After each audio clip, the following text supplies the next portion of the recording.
Ang kwentong ito ay hango sa totoong buhay. Karanasan ito ng isa sa mga kilalang babaylan sa Kabisayaan na itago na lang natin sa pangalang Goyang. Walang eksaktong taon. Probinsya ng Aklan.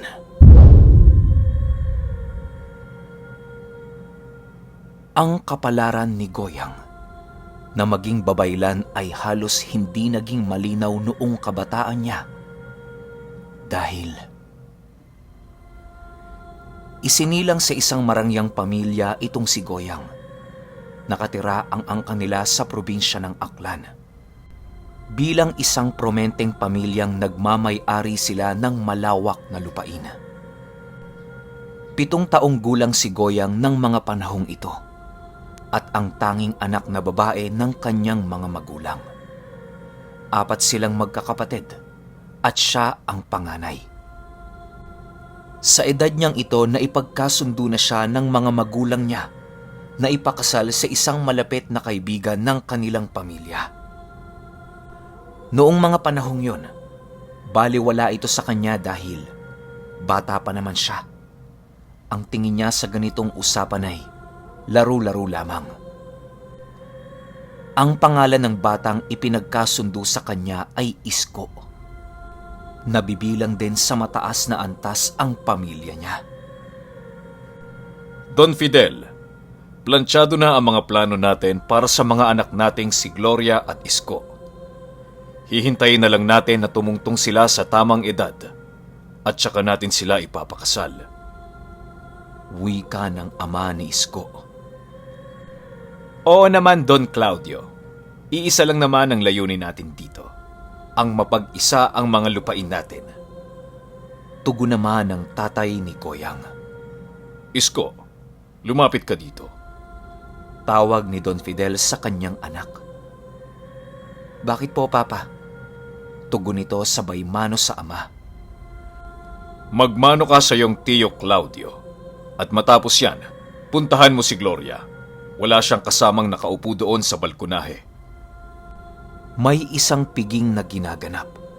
Yon ay ang formal na kasunduan ng 2 angkan na ipakasal ang 2 nilang mga anak.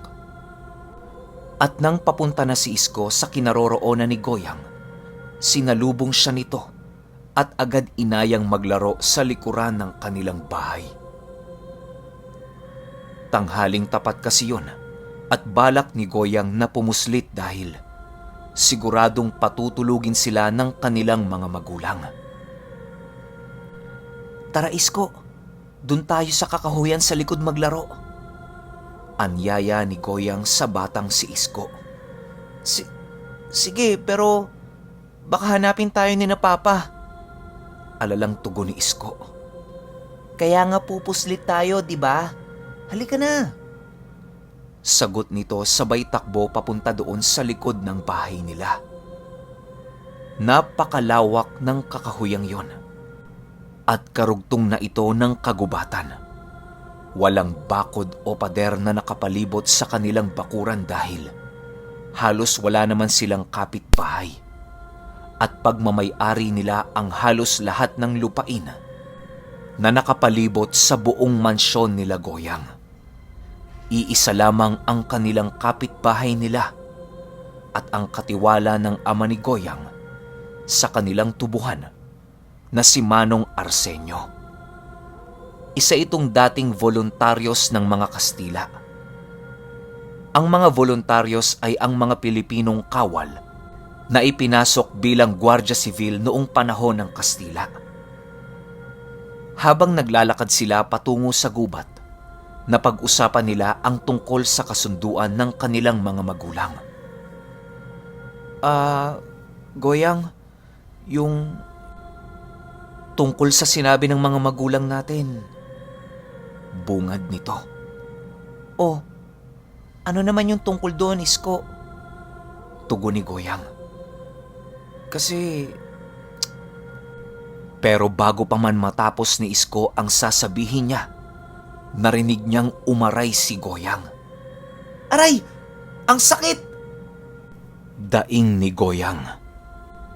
Laking gulat ni Isko Dahil sa tabi ni Goyang, may isang uri ng ahas na kung tawagin ay uddo-uddo. Isang uri ng makamandag na ahas at ang kagat nito ay kayang pumatay ng isang nasa gulang na kalabaw. At sa kasamaang palad, nakagat nito si Goyang. Tarantang lumapit si Isko sa dalaga at tiningnan ang sugat nito sa binti. Sandali lang, Goyang. Hihingi ako ng tulong. Agad itong tumakbo pabalik sa mansyon. Pero dahil sa taranta nito, imbis na ang daan papauwi ang tahakin niya, ay napunta siya sa bahay ng katiwala ng ama ni Goyang. Manong Arsing! Manong Arsing, tulong! Sigaw ni Isko habang kinakatok ang pinto ng kubo ni Manong Arsing. Oh, bakit Senyorito Isko? Anong nangyari sa inyo? Tanong ng matanda. Si Goyang pumanong, natuklaw ng ahas. Tugon ni Isko. Ano? Nasaan si Senyorita? Alalang tanong ni Manong Arsing. Doon po, Manong, sa loob ng gubat. Hali kayo, sumunod po kayo. At sinundan naman ng matanda ang binatilyo. At nang makararing sila sa kinaroroonan ni Goyang, wala na itong malay. Maputla na din ito. At nang pinulsuhan ito ni Manong Arsing, wala na itong pulso. Nahuli na tayo. Malungkot na wika ng matanda. At agad niyang binuhat ang walang buhay na katawan ng dalagita. Habang nasa daan, inilahad ni Isko ang lahat ng detalye. Pagdating nila sa mansyon, agad na nagsisisigaw sa galit ang ama ni Goyang. Anong nangyari sa anak ko? Sumagot ka, Arsing! Anong ginawa mo sa anak ko?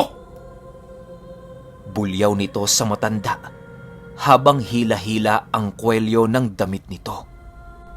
Nang akmang sasampalin ni Don Claudio ang matanda, agad hinarang ni Isko ang kamay niya. Don Claudio, nakagat po ng ahas si Gloria. Tumulong lang po si Manong Arsing. Pag-awat ni Isko sa noon ay galit na ama ni Goyang. Don Claudio, maghunos dili po kayo. Wala pong kasalanan si Manong Arsing. Dagdag pa ng binatilyo. Kung gayon, ano ang nangyari sa anak ko? Galit na tanong ni Don Claudio. Kinagat po siya ng ugto-ugto. Nakayokong wika ni Isko. Ano? Hindi ito maaari. Hagulgol na sabi ng nanay ni Goyang. Arsenio, handa ako magbayad ng anumang halaga. Mabuhay lamang ang aking anak. Wika ni Don Claudio. May kakilala akong babaylan na maaaring tumawag pabalik ng kaluluwa ng anak ninyo. Wika ni Manong Arsing. Sige, Arsenio. Ipatawag mo ang lahat ng kilala mong babaylan at manggagamot. Handa ako magbayad ng kahit magkano. Buhayin lang nila ang anak ko. Matapos sabihin ito ni Don Claudio, kaagad na umalis si Manong Arsing. Pero Don Claudio, lalabag tayo sa mga batas ng simbahan dahil sa mga gawaing pagano na nais mong gawin. Wika ng isa sa mga bisita ni Don Claudio. Estupido! Wala akong pakialam sa mga praile. Bulsa lang nila ang iniintindi nila. Buhay na ng anak ko ang nakataya. Galit na tugon nito sa bisita nila. Maya-maya pa, dumating na si Manong Arsing. Senyor Claudio, nandito na ang babaylan. Nasa labas na sila. Dali-dali namang lumabas si Don Claudio at pagtapak niya sa labas ng bahay, agad na bumungad ng pagbati ang babaylan. Si Claudio, ang palalong hasyendero na nagpaalis sa amin sa lupa namin, nangangailangan ng tulong? Sabay turo nito kay Don Claudio. Laking gulat na lang ni Don Claudio nang makita niya ang babaylang yun.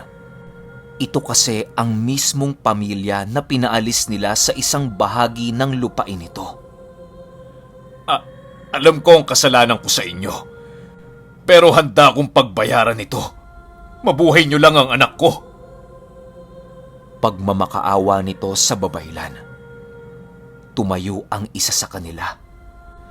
Isang matandang lalaki na puti ang lahat ng buhok. Mahaba ito na hanggang bewang niya.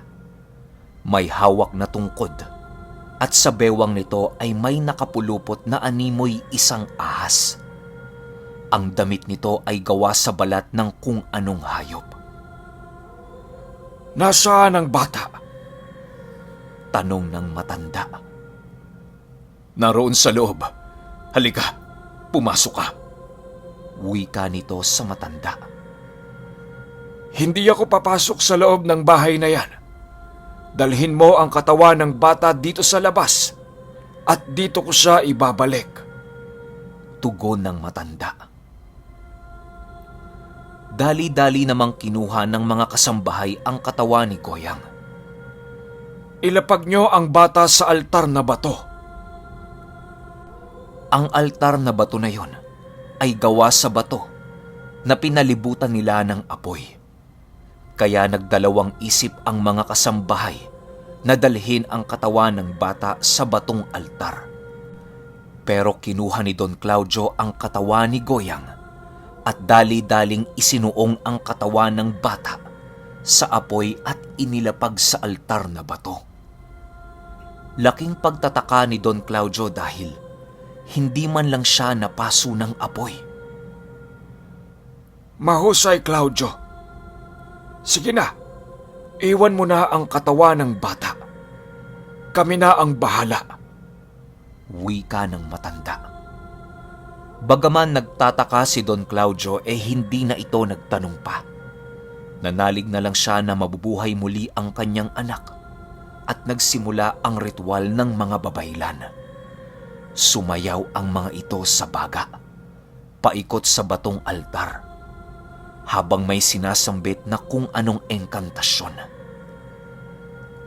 Habang ang pinakapinuno nila ay kinatay ang itim na baboy at ipinaikot ang dugo nito sa batong altar. Inilapag niya ang katawan ng patay na baboy sa tabi ng katawan ni Goyang, habang tumatawag sa isang pangalan na, Maguayen! Dinggin mo ko! Sumasamo ako! Ibalik mo ang kaluluwa ng batang ito! Paulit-ulit itong sinasambit ng matanda habang nakataas ang mga kamay at habang nagre-ritual ito.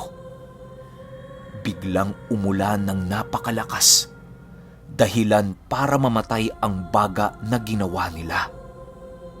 At huminto ang pagsayaw ng mga babaylan, sabay wika ng pinuno nila ng, Nagawa na namin ang parte namin. Kailangan gawin niya ang kanyang parte. Wika nito kay Don Claudio. Parte? Anong kailangan gawin ng anak ko? Magsalita ka, babaylan! Galit na tanong ni Don Claudio. Kailangan niyang hamunin si Maguayen sa isang labanan.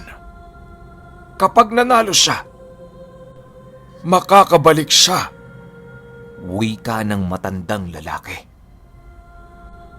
Paano siyang makakalaban? At sino si Maguayen? Takang tanong ni Don Claudio. Nasa kanya na kung paano siya lalaban.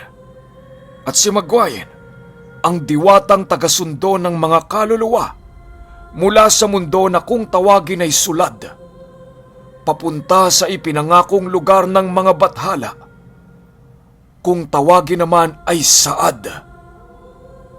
pagpapaliwanag ng lalaking babaylan.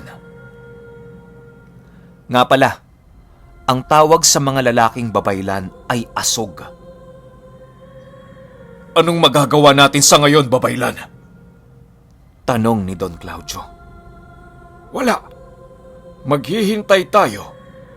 Kung magwawagi siya, mabubuhay ang anak mo. Tumagal ng ilang oras ang paghihintay nila.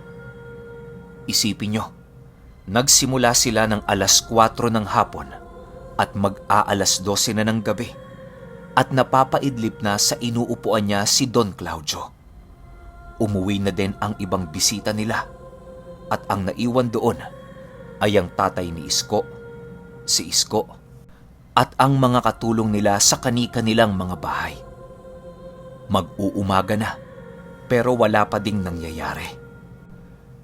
Tatayo na sana si Don Claudio para sabihan ang babaylan na ihinto na dahil nawala na siya ng pag-asa. Pero pinigilan siya nito. Huwag kang lalapit. Nararamdaman kong bumabalik na siya. Nagulat si Don Claudio sa sinabi ng matanda. Saksing buhay ang lahat ng nandoon na biglang tila humigop ng hangin si Goyang at umubo ito ng napakalakas na animoy ay nakasinghot ng kung anumang nakakasulasok na amoy. Tubig! Pahingi ako ng tubig! Wika ng dalagita at nagkukumahog namang kumuha ng tubig ang mga katulong nila. Iniabot nila ito sa dalagita at pinainom. Gloria, anak, kumusta ka na? Anong nangyari sa'yo? Sunod-sunod na tanong ni Don Claudio. Huwag mo muna siyang tanungin dahil wala pa siya sa wisyo niya. At biglang inihipan ng matanda ang noo ng dalagita at agad itong nagpalingalinga. Ano pong nangyayari? Papa? Mama? Nasaan po kayo? Sumagot ang mga magulang niya. Akmang tatakbo na sana siya papunta sa mga magulang niya nang biglang pinigil siya ng matandang babaylan. Sandali lang, Ineng. Naalala mo ba ang nangyari sa'yo? Tanong ng matanda habang hinahawakan niya ang pulso ng dalagita. Po? Oo naman po. Yung panaginip ko po. Wika nito habang nakangiti sa babaylan. Papalapit na din ang mga magulang nito. Sige, anak. Magkwento ka. Wika ng kanyang ama. Opo. Nung nakatulog po ako, nagising ako na nakasakay sa isang bangka na nakalutang sa itim na dagat. Sobrang dilim po doon. Ang tanging nakikita ko lang po ay liwanag ng sulo ng sinasakyan kong maliit na bangka. Tapos, pagdating ko sa dalampasigan, may sumalubong sa akin na isang babae. Napakaganda po nito. Kulay itim ang damit niya. Pagsasalaysay ng dalaga. Sige, anak. Ituloy mo lang. Pag-uudyok ng ama. Opo, Papa. Nag-usap po kami ng babaeng yon at tinanong niya po ako ng, ano ang ginagawa ng isang paslit sa sulad? Wika ng magandang babae. Hindi ko po alam eh. Manang, sino po kayo? Takang tanong ni Goyang. Hindi mo ba ako kilala? Kung sa bagay, ang henerasyon ninyo ay nakalimutan na ang mga kagaya namin. Tugon ng babae. Po? Nakalimutan po? Bakit naman po? Takang tanong ni Goyang. Ngumiti lamang ang babae sa kanya at nagsalita ng, halika, maglakad muna tayo. Sabayan mo ako. Anyaya ng babae kay Goyang. Sige po. Teka, ano po ang pangalan nyo? Tanong nito sa babae. Ang pangalan ko? Tawagin mo na lang ako sa pangalang Magguwayen. Okay, yung part 2, isunod kagad natin. At nakalimutan ko lang i-note, ang buong kwento ng Goyang ay galing kay lihim na aral na si JR. Kapag nag-comment si JR, lagay natin sa pin comment. Yun lang. Kita-kits sa part 2. Salamat.